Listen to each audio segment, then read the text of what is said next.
Hey, Suncrest family. I hope you had a great weekend. I miss all of you so much.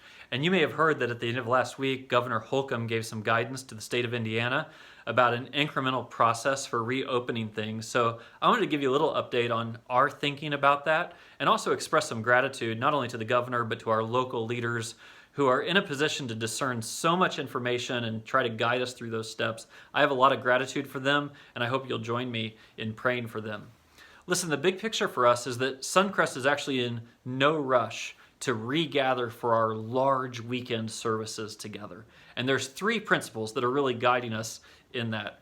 Principle number one, Suncrest has never closed. I know that people use that language, but when we shifted things online, we've experienced kind of an explosion of impact in the number of people that we're able to reach. More people are watching our online services than ever gather in our building. And it's not just watching. People are taking next steps. People are being baptized. Many of you have told me that it's easier than ever to invite your friends to experience God and faith through Suncrest in this season. I can imagine that because the barriers just get lower for people to come.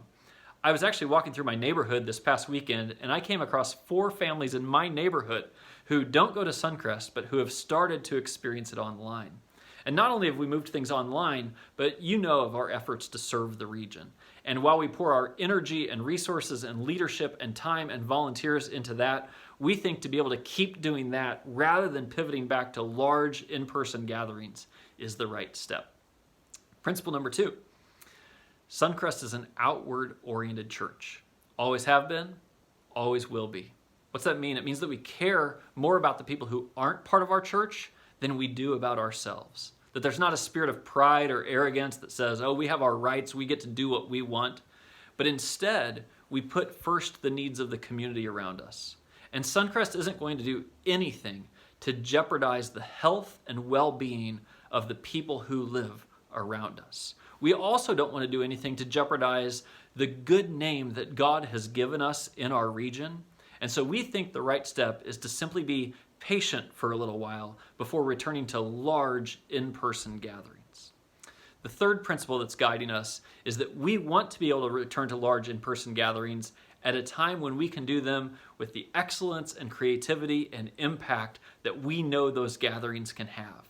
We don't really want to do large services without being able to do children's ministry or without welcoming in our senior citizens or anything like that. We want to create an environment where people who are people of faith and also people who are far from God will walk in and have an experience. Sure, we could put on 15 weekend services limited to 100 people each, but right now our sense is let's just be patient. Let's continue to see the impact that happens online and keep serving our region. So I thank you for walking this road with us. Let me ask you, if you don't mind, to think about doing 3 things for me in this season. These are very important. First, will you keep praying?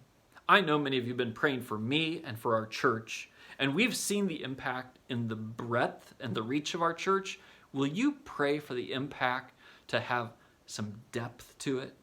That people who experience our services online would actually have an experience with God in their soul, that they would take next step, that their eyes would be open to how God could work in their life, and that they would reach out and trust Him. That's what we really want to experience.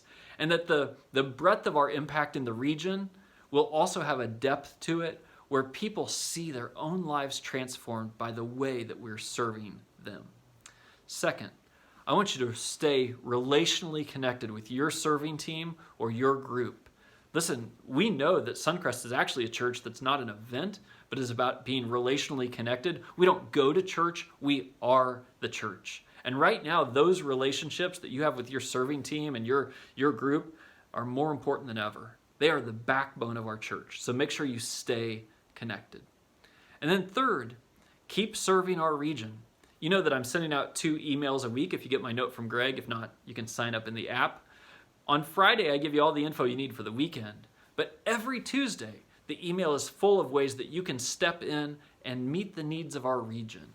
And I got to tell you, at a time when a lot of people are experiencing stress and this sense of being cooped up at home, the chance to go out and make a difference has been good spiritually, and it's been good for our mental health. And I'll encourage you to keep stepping into those opportunities to serve the region.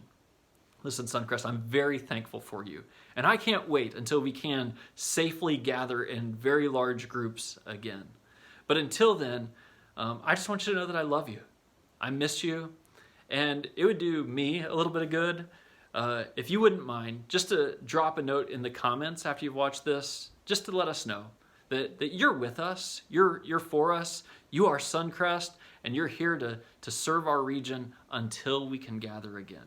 I appreciate all your encouragement, and see you online again this weekend. Thanks, everybody.